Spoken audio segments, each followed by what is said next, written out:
Hello, bienvenue sur la chaîne STS Trading Ishimoku Kinkoyo. J'espère que vous allez bien, les amis.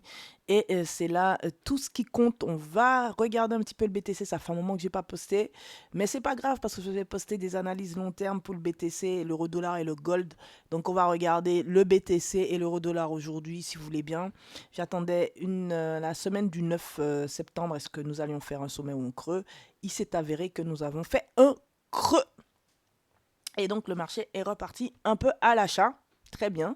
Donc les projections du ralentissement que j'avais fait depuis, j'avais des dates telles que aussi la date du 19 août, c'était passé. Ensuite, on avait le 7 octobre à venir, la semaine du 7 octobre à venir, d'accord.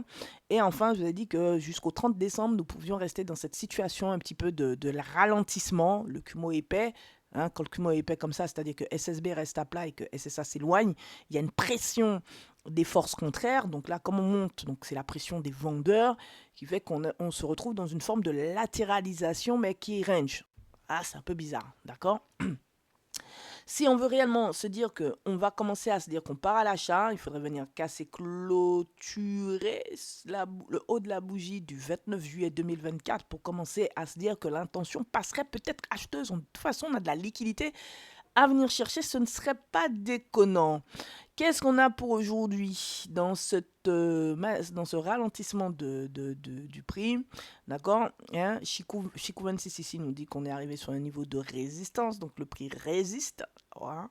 Ok, et Chikou 9 aussi n'est pas passé, donc c'est un fort niveau qui nous fait ici retracer. On a un Kinkoyo qui s'est inversé à la baisse, et pourtant on voit bien que le marché a envie de tester un peu de hausse. Tenken pointe vers le bas, mais Kijun est neutre, donc il faudra faire attention à ça. Kijun ne pointe pas vers le bas. Il a tenté une petite orientation la fois dernière, mais dans un Kinkoyo qui ne s'oriente pas, franchement, c'est compliqué. D'accord. En fait, ce qui a retenu le prix, le niveau qui a retenu le prix, c'est ce niveau-là où la Chikou 26 est resté bloqué par la Tenken et qui fait que le marché a eu du mal à passer. Deuxième niveau avec Chikou 9 aussi qui avait du mal à passer ici. Donc tout ça, c'est des principes de liquidité qu'il y a derrière. C'est juste qu'on vient sur des principes d'équilibre du passé, mais on a aussi des principes de liquidité derrière tout ça, d'accord? Donc, on va regarder directement en daily, voir dans quel contexte nous sommes en daily. Vous voyez, en daily, on était sur cette onde V là, et nous devions faire une estimation N qu'on n'est jamais venu chercher. Enfin, jamais, c'est un gros mot, mais vraiment, les gars, on n'est pas venu chercher cette estimation. Ok, on va la regarder. C'est celle-là. Voilà, on n'est pas venu chercher ça. Il reste à savoir est-ce qu'il nous reste encore du temps pour tout ça. Mais en tout cas, on est en train de retracer et cette zone-là m'intéresse. Alors, je vais vous dire pourquoi. Si je regarde juste Chikou, c'est-à-dire que je n'ai pas d'autres outils pour déterminer des niveaux de marché. Je regarde juste mes Chikou. Premièrement, j'ai ma Chikou 9 qui peut être bloquée par ce plat de Tenkan. Ok. Deuxièmement, si Chikou 9 est bloqué par ce plat de Tenkan, le prix ici va réagir. En plus, je suis dans une zone où j'attends mon marché. Donc, il faut que j'aille regarder si ici j'ai un ralentissement ou pas. Deuxièmement, si le prix continue de descendre, parce que Chikou 26, vraiment, il n'y a rien qui le bloque. On a certes le niveau plat SSB juste ici, un peu en dessous. Mais après, il y a le niveau de prix lui-même, parce que Chikou se regarde d'abord avec le prix. Donc ici, j'avais identifié une zone de retour à l'équilibre. Parce que quand même, on a fait une fluctuation N coincée dans ce complexe interne. Je vous dis ça, je vous dis rien. Regardez, on est coincé entre le haut et le bas de cette impulsion. Donc, dans les complexes internes, le prix manipule à tout va. Hein. On a quand même fait 1, 2, 3. On a quand même fait 3 pics. Hein. Sakatago, je pense à lui. Donc, si on arrive à casser, clôturer ce haut-là, c'est magnifique. L'achat est validé. Hein. C'est-à-dire que là, le momentum d'achat, on va chercher de la liquidité. Donc, ici, on a fait un joli retour à l'équilibre, mais Chikou 9 ne passe pas. Donc, ça veut dire que là, on va regarder, et on est dans une zone, on va regarder en 4 heures si on commence à ralentir ou pas. Donc, regardez, là, ça c'est un Kumo, un momentum haussier, donc une tendance haussière. On a fait un choche ici, donc on a validé ce sommet. Donc, la question est de savoir, est-ce que ici, on va faire une S, c'est-à-dire un retour, donc une NYS, pour vendre plus profondément, Rappelez-vous que chez Cuvensis a encore de la place pour descendre. C'est-à-dire qu'elle peut revenir buter sur l'équilibre SSB et après sur sa ligne de prix. Donc ça ferait encore un peu de baisse. Tout ça dans un temps donné. On va partir bête et méchant sur le temps de cette poussée précédente. Ok, A, B, voilà, pour voir quand est-ce qu'on fait un creux. Et donc, si cela est ainsi fait, nous pourrions voir le marché. Si ici réellement le marché ne respecte pas, alors il y a deux niveaux qu'il va falloir regarder.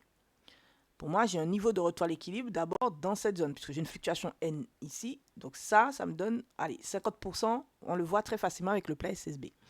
Donc entre Tenkan et Kijun, le prix peut revenir et repartir à la baisse. On aura fait une S pour descendre plus profondément dans la zone de retour pour observer de l'achat.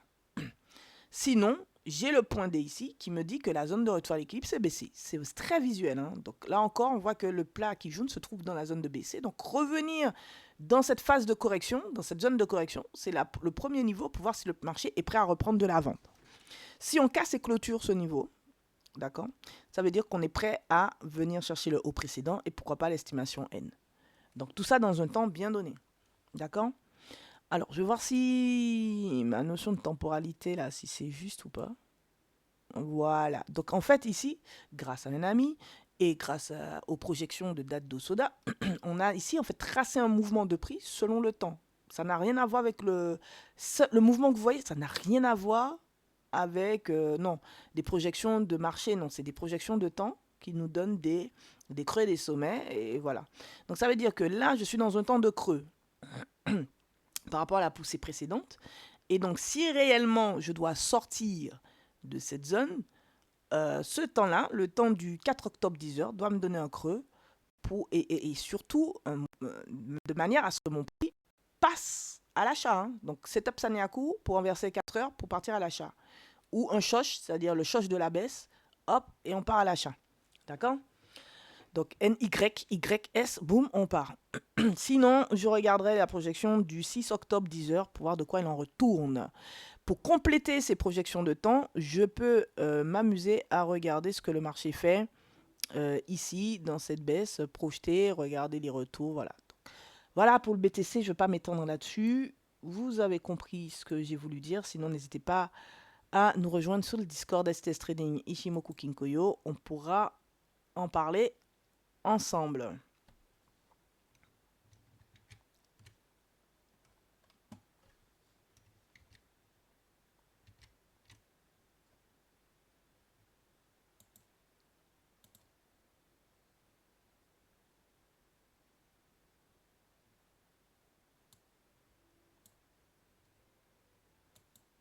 Ok. Donc là, on passe à l'euro USD. Et qu'est-ce qu'on constate sur l'euro USD? Je remonte exprès en daily. Parce que si je reste en 4 heures, vous n'allez pas comprendre ce que je vais vous dire ici. Regardez l'enchaînement de fluctuations. Là, on fait une N. Ok. S, P. NSP, c'est P, la fluctuation P, symbole de ralentissement sur le marché. Donc, on n'arrive pas à monter plus haut, d'accord? Et on est un petit peu bloqué et on n'arrive vraiment pas à aller plus haut que ça, d'accord? On a la SSA qui tient un petit peu le marché, donc ça pourrait repousser le marché à l'achat, parce que là on a laissé quand même, des liquidités en haut. Donc on a des liquidités en haut et en bas, donc c'est de l'accumulation. On pourrait même avoir un cycle AMD ici, ce serait pas déconnant. Donc ici on est dans une phase d'affaiblissement. Le Kumo est aussi épais, ce qui nous montre la pression des vendeurs. Donc au-delà d'être épais, on est équilibré. Tenkan, Kijun, SSA et SSB sont à plat. Donc on est dans un moment neutre où le marché peut vraiment se faire vraiment manipuler. Donc sur 4 heures, si on regarde en 4 heures, et quelle est la situation en 4 heures? On a fait, par rapport à cette impulsion haussière, vous allez voir, voilà, ce Kumo haussier qui nous montre une tendance de momentum qui diverge de la tendance de prix. Hein, on s'est renversé, c'est-à-dire qu'on a validé le sommet, on a fait un choc. Donc aussi se pose la question sur l'euro USD, est-ce qu'on est en train de faire ici, est-ce qu'on va se préparer à faire enfin la S pour retracer et vendre, ou venir chercher le bas, ou au contraire, on serait capable ici de proposer un marché qui se renverse pour repartir à l'achat. En tout cas, on est dans une dynamique baissière en 4 heures, bien que cette dynamique baissière se soit assise dans... Voilà, on est en train de faire presque de la survente. Donc, il faut faire très attention à ce qui se passe ici. Et on est, je pense, dans une zone où le marché pourrait réagir ou à l'achat. On va regarder un petit peu en 40 minutes tout ce gribouillis, euh, toutes ces choses. Voilà. Donc, comme vous pouvez le voir, on fait des enchaînements de fluctuations N de baisse. Ici, on a fait ce qu'on appelle un boss. On a breaké la structure. J'avais une phase de poursuivre pardon, un retour à l'équilibre ici, ce qu'il a fait tant bien que mal. Et ensuite, le marché, qu'est-ce qu'il fait? Il propose de partir à la baisse. Alors, s'il vous plaît, les amis, n'hésitez pas à laisser un pouce et à vous abonner, activer la cloche pour toujours être informé de ce qui se passe. On avait un ralentissement ici, on l'a étudié, on a observé ce que le marché était capable de donner et il a donné ici une baisse que j'ai tradé, moi, jusqu'à un certain niveau de prix. Là, si je veux reprendre de la vente, ça va être simple, hein. À partir du moment où j'ai un boss, c'est d'abord cette onde V de baisse qui va m'intéresser pour voir si je fais une estimation. Si cette onde n'est pas valide, je regarde l'impulsion. Donc cette impulsion, je vois tout de suite l'équilibre. C'est le plat qui jaune, le plat Tenken qui me donne l'équilibre de cette impulsion. Donc si mon marché revient sur cet équilibre, respecte cet équilibre et reprend de la vente, on pourra dire que ça a été un point d'entrée pour vendre sur ce marché baissier vendeur, comme cette zone-là l'a été pour essayer de choper, de comprendre la baisse. Ok, on va regarder un petit peu les scénarios. Hop, je vais cacher ça.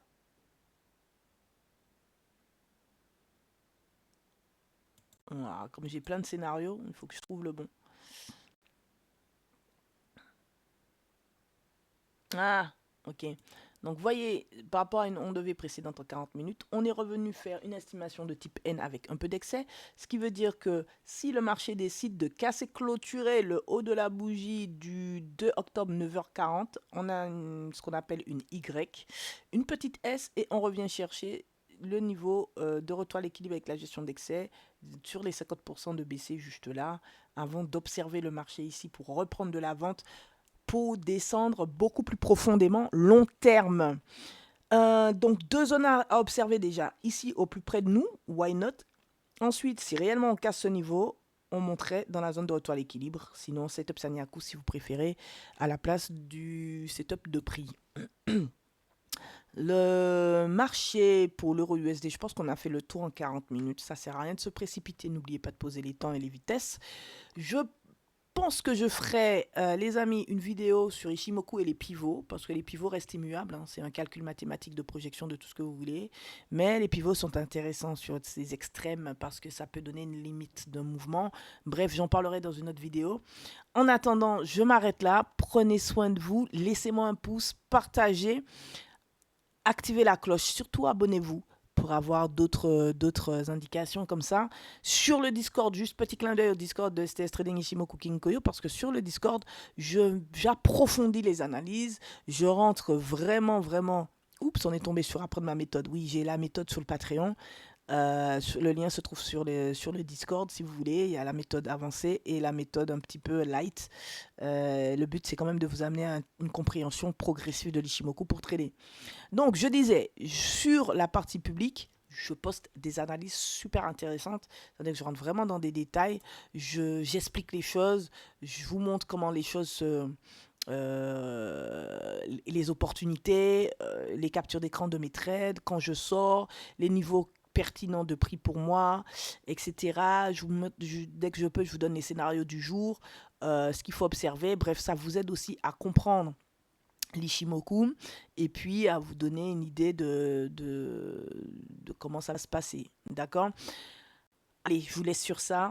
Bisous, prenez soin de vous les amis, soyez prudents sur les marchés et à très vite sur la chaîne STS Trading Ishimoku Kinkoyo. Tchou.